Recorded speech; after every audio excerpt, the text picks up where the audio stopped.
पंचतंत्र की कहानी। लालची मिठाई वाला। Greedy sweet seller story in Hindi. Dinpur गांव में सोहन नाम का हलवाई रहता था।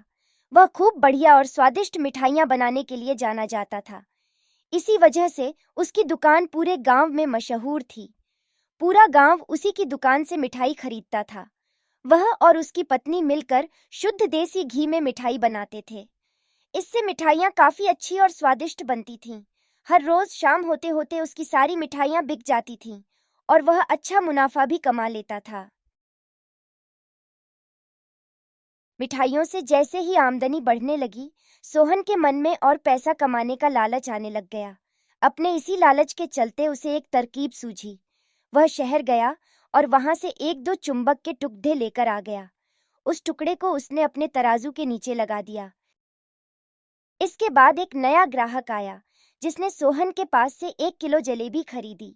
इस बार तराजू में चुंबक लगाने की वजह से सोहन को अधिक मुनाफा हुआ। उसने अपनी इस तरकीब के बारे में अपनी पत्नी को भी बताया, लेकिन उसकी पत्नी को सोहन की यह चालाकी अच्छी नहीं लगी। उसने सोहन को समझाया कि उसे अपने ग्राहकों के साथ इस तरह की धोखेबाजी नहीं करनी चाहिए, लेकिन सोहन ने अपनी पत्नी की बात बिल्कुल भी नहीं सुनी।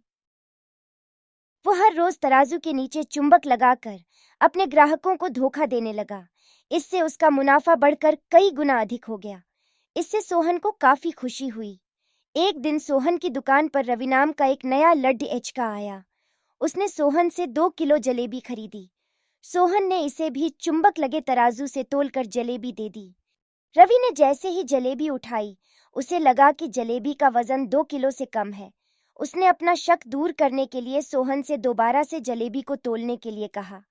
रवि की बात सुनकर सोहन चिढ़ गया। उसने कहा, मेरे पास इतना फालतू समय नहीं है कि मैं बार बार तुम्हारी जलेबी ही तोलता रहूं। इतना कहकर उसने रवि को वहां से जाने के लिए कह दिया। सोहन मिठाई वाले की बात सुनने के बाद रवि जलेबी लेकर वहां से चला गया। वह एक दूसरी दुकान पर गया और वहां बैठे मिठाई वाले से अपनी जलेबी तोलने के लिए कहा।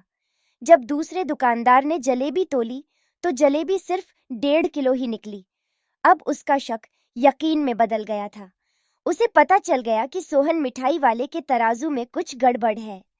अब उसने तराजू की गड़बड़ को सबके सामने लाने के लिए खुद एक तराजू खरीद लिया और उसे ले जाकर सोहन मिठाई वाले के दुकान के पास ही रख दिया।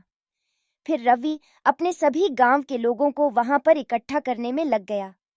जैसे ही लोगों की थोड़ी भीड़ बढ़ने लगी, तो उसने गांव के लोगों को कहा कि आज मैं आप सभी लोगों को एक जादू दिखाऊंगा। ये जादू देखने के लिए बस आप लोगों को सोहन मिठाई वाले से खरीदा गया सामान एक बार इस तराजू में तोलना होगा। तब आप लोग देखेंगे कि कैसे सोहन मिठाई वाले के तराजू में तोली गई मिठाइयाँ इस दूसरे तराजू में अपने आप ही कम हो जाती हैं। कुछ देर बाद एक दो लोग मिठाई लेकर रवि के पास पहुंचे, तो उसने ऐसा करके भी दिखाया। इसके बाद सोहन के दुकान से जिसने भी मिठाई खरीदी थी, सभी ने रवि के तराजू में तोलकर देखा तो सबकी मिठाइयाँ 250 ग्राम से लेकर आधा किलो तक कम निकली। यह सब देखकर लोगों को काफी हैरानी हुई। अपनी दुकान के पास ही यह सब होता देख सोहन मिठाई वाला रवि से झगड़ा करने लगा। उसने लोगों को बताया कि रवि यह सब नाटक कर रहा है। अपनी बात को सही साबित करने के लिए रवि सीधे सोहन मिठाई वाले का तराजू लेकर आया और तराजू में लगा चुंबक निकालकर सबको दिखाने लगा। यह देखकर गांव वालों को बहुत गुस्सा आया। सबने मिलकर उस लालची मिठाई वाले को खूब मारा। अब उस लालची मिठाई वाले को अपने लालच और उसके कारण की गई गलत हरकतों पर पछतावा हो रहा था। उसने अपने गांव के सभी लोगों से माफी मांगी और वादा भी किया कि भविष्य में वे ऐसी कोई भी जालसाजी नहीं करेगा। सोहन की इस धोखेबाजी से पूरा गांव नाराज था, इसलिए लोगों ने उसकी दुकान में जाना काफी कम कर दिया। इधर सोहन के पास पछताने के अलावा कुछ और नहीं बचा, क्योंकि वो पूरे गांव वालों का भरोसा खो चुका था। कहानी से सीख, कभी भी लालच नहीं करना चाहिए। हमेशा ईमानदारी के साथ अपना काम करने से ही इंसान का नाम होता है। लालच के चलते भले ही कुछ समय के लिए अच्छा फायदा हो, लेकिन इससे इज्जत और आत्मसम्मान दोनों कम हो जाते हैं। अगर आपको कहानी अच्छी लगी हो तो प्लीज लाइक कीजिए और चैनल को सब्सक्राइब कीजिए।